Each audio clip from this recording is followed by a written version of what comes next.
साथियों, हमारे समाज में एक अद्भुत सामर्थ्य है।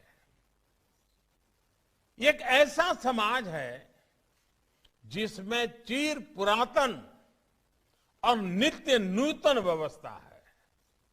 हालांकि इस बात से कोई इनकार नहीं कर सकता कि समय के साथ कुछ बुराइयां व्यक्ति में भी, समाज में भी और देश में भी प्रवेश कर जाती है। जो लोग जागृत रहते हुए इन बुराइयों को जान लेते हैं, वो इन बुराइयों से बचने में सफल हो जाते हैं। ऐसे लोग अपने जीवन में हर लक्ष्य प्राप्त कर पाते हैं। हमारे समाज की विशेषता है कि इसमें विशालता भी है, विविधता भी है और हजारों साल की यात्रा का अनुभव भी है। इसलिए हमारे समाज में बदलते हुए युग के साथ अपने आप को ढालने की एक अलग ही शक्ति है, एक इनहेरेंट स्ट्रेंथ है। हमारे समाज की सबसे बड़ी ताकत यह है कि समाज के भीतर से ही समय समय पर इसे सुधारने वाले पैदा होते हैं और वो समाज में व्याप्त बुराइयों पर कुठाराघात करते हैं।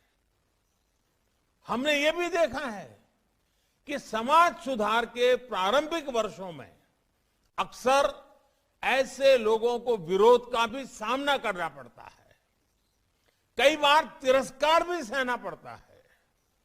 लेकिन ऐसे सिद्ध लोग समाज सुधार के काम से पीछे नहीं हटते, वो अडिग रहते हैं।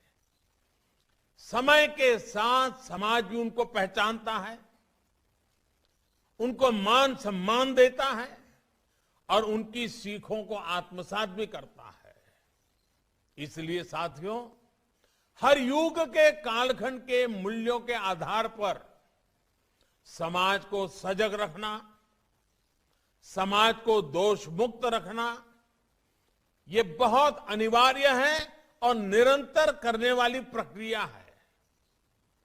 उस समय की जो भी पीढ़ी होती है, उससे ये दायित्व निभाना ही होता है। व्यक्तिगत तौर पर हम लोग संगठन के तौर पर भी ब्रह्मा कुमारी जैसे लाखों संगठन ये काम कर रहे हैं।